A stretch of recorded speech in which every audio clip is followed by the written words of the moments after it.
Hello there! I have more to show you. Are you excited? You should be. The first thing I'm going to show you is how to save a preset. So let's say I do a bunch of stuff, mess with a bunch of things, and I want to save that and do cool stuff.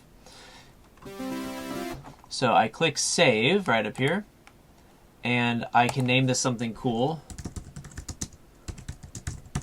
And then I can type my name if I want, doesn't matter. Bank. So I can choose to save this in an existing folder, but I highly recommend and would like for you to save it in the user patches folder. So click user patches. Then you can save it in a subfolder. You can make a new folder if you want to. So to make sure that you know that this exists, click the little plus button, and then it'll save it inside this folder. I can save it in this folder, whatever. Click save. Then when I go to add a new preset, when I click up here, I can go to user patches, Brian's patches, and there it is. The bombastic boilover. Very cool.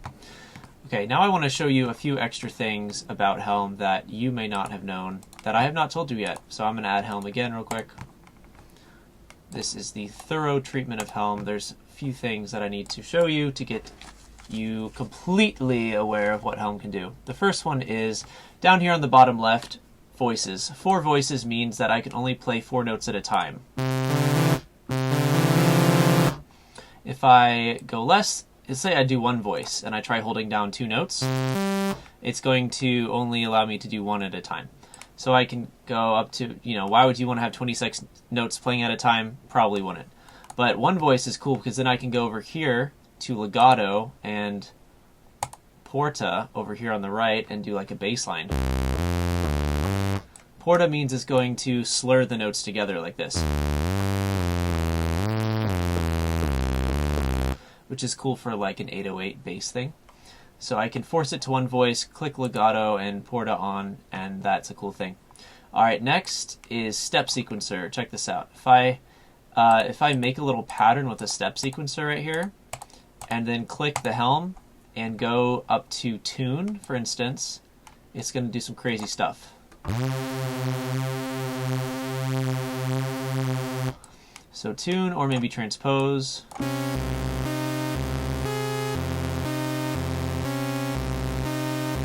Sounds weird. But if I click the Helm again and turn off oscillator 2, sounds a little bit better.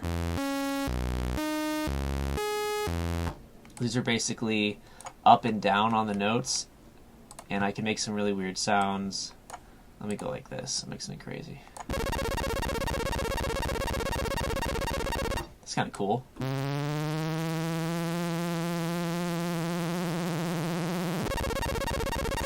This could be a texture in your song,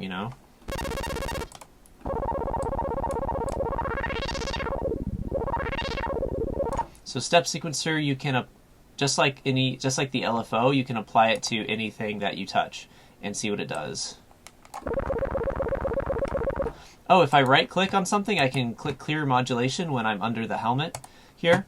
And you can also right click here and also select disconnect from step sequencer. If you want to make sure it's not talking to the step sequencer, you can disconnect it.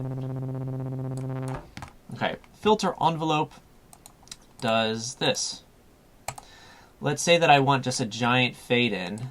I can select the attack and apply this to like the volume of oscillator 1. Let's see, do I go up or down? See that making it quiet? If I go up,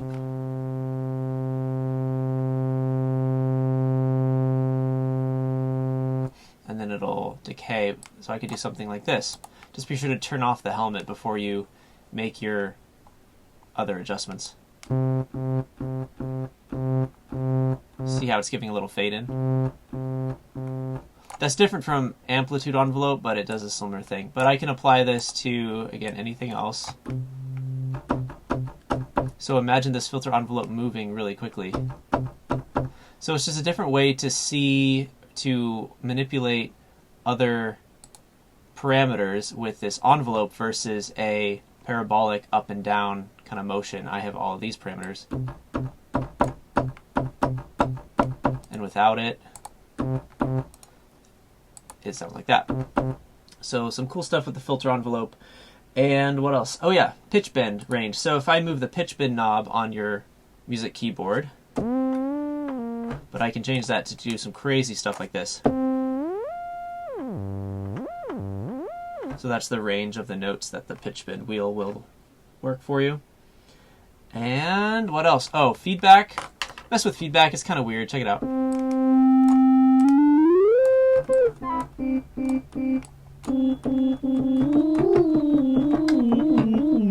It just does some crazy stuff. Think of it as like a detuner and kind of messing around with some fun things there. All right, that's all I had to show you guys. Get to making your presets. Have fun. Bye.